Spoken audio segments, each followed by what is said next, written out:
এতক্ষণ আপনাদের মাঝে যে চিত্রগুলি আমি দেখালাম সেটা হচ্ছে ভাই মানুষের ব্রেন। মানুষের এই খুলির ভিতর, মাথার ভিতর যে ব্রেন আছে তার ওজন প্রায় 1350 গ্রাম। প্রত্যেকটি মানুষের মাথার ব্রেনের ওজন 1350 গ্রাম। এই গ্রামের ওজন যদি আপনি তারতম্য করতে চান, ফলিও করতে চান, তাহলে আনতে হবে ছোট্ট একটি পিপিলিকার সঙ্গে যে তারতম্য।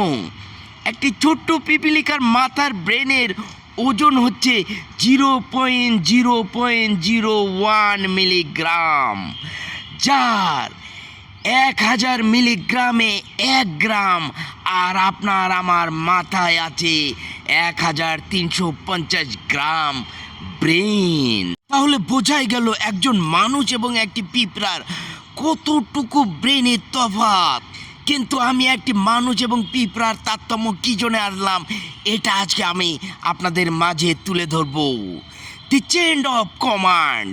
চেইন অফ কমান্ড হচ্ছে প্রাকৃতিক একটি বৈশিষ্ট্য, যে বৈশিষ্ট্যর বাইরে মানুষ এখন অবাধ চলাচল করছে। মানুষ স্বাভাবিক যেটা চলাচলের নিয়ম, সেই স্বাভাবিকতা থেকে মানুষ যান্ত্রিকে রূপান্তর হয়ে যাচ্ছে, মানুষ যন্ত্রের উপর নির্ভর হয়ে যাচ্ছে।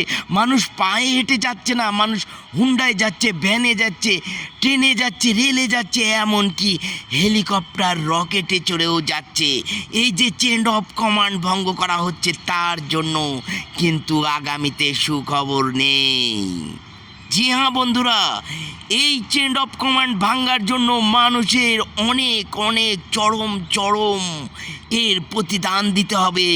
দ্য চেইন অফ কমান্ড ভাঙার জন্য মানুষের মাথার সেই 1350 গ্রাম ওজনের ব্রেনটি বিভিন্নভাবে প্রয়োগ করে মানুষ আজ হতে চাচ্ছে বিশ্বের সেরা একজন ধনী ব্যক্তি, সেরা একজন নোবেলজয়ী লোকটি, সেরা একজন রাষ্ট্রনায়ক। অথচ ধ্বংস ডেকে আনছে মানুষ হয়ে, মানুষের লক্ষ লক্ষ মানুষকে মেরে ফেলছে।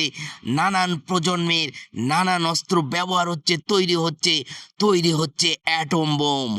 অথচ সেই চেইন অফ কমান্ড পিপিলিকা মেনেছে জন্য আজ লক্ষ বছর ধরেও এই পৃথিবীতে তারা চলে আসছে স্বাভাবিক জীবন যাপন করে।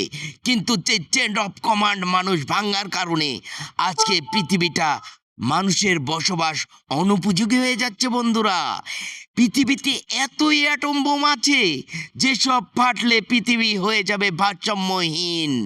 পৃথিবীটা ভাসতে ভাসতে যে কোনো নক্ষত্রের খাদ্য সামগ্রী হয়ে যাবে, গিলে ফেলবে কোনো সূর্য আমাদের এই পৃথিবীকে। সেই জন্য বন্ধুরা দেখুন আজকের যে ব্রেনটা ব্যবহার হচ্ছে, কিভাবে মানুষকে ঘায়েল করবে, কিভাবে মানুষকে ধ্বংস করবে, কিন্তু কিভাবে মানুষ 200 বছর বাঁচবে সেই উন্নয়নের কাজে কিন্তু ব্যবহার হচ্ছে না। তাই পৃথিবীটা হয়ে যাচ্ছে ভারসাম্যহীন।